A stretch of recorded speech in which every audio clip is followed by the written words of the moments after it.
আপনার মোটরসাইকেলে এলপিজি গ্যাসে কনভার্সন করার আগে কি আপনি দ্বিধাদ্বন্দ্বে ভুগছেন? আপনাদের অনেকের মনেই একটা ভয় থাকে যে এলপিজি গ্যাস মানেই এটা ফেটে যাবে, কিন্তু আসলে এই ধারণাটা সঠিক নয়।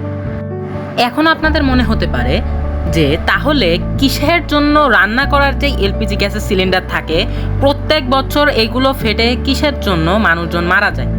এইটাই তো মেন কারণ। এলপিজি গ্যাসের চাপ কিন্তু তুলনামূলক খুবই কম। সব থেকে বেশি চাপ থাকে হচ্ছে সিএনজি গ্যাসে, আর এটা হচ্ছে এলপিজি গ্যাস। এই গ্যাসে খুবই কম মাত্রায় চাপ থাকে।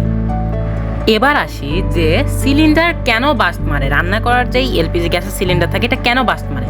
এর মেন বাস্টের কারণ কি জানেন?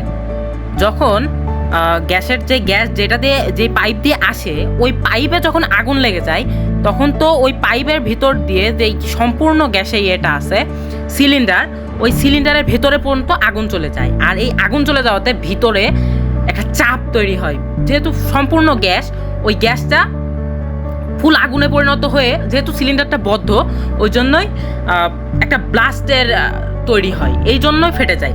কিন্তু মোটরসাইকেলের যেই এলপিজি সিলিন্ডারটা আছে এখানে আগুন উৎপত্তির কোনো জায়গাই নাই, সুতরাং এতে বাস্ট হওয়ার সম্ভাবনা নেই বললেই চলে। এতক্ষণের আলোচনা থেকে আপনার অবশ্যই দ্বিধাদ্বন্দ্ব চলে গেছে।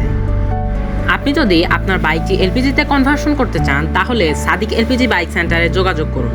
যোগাযোগের জন্য ফোন করুন 0171101356000।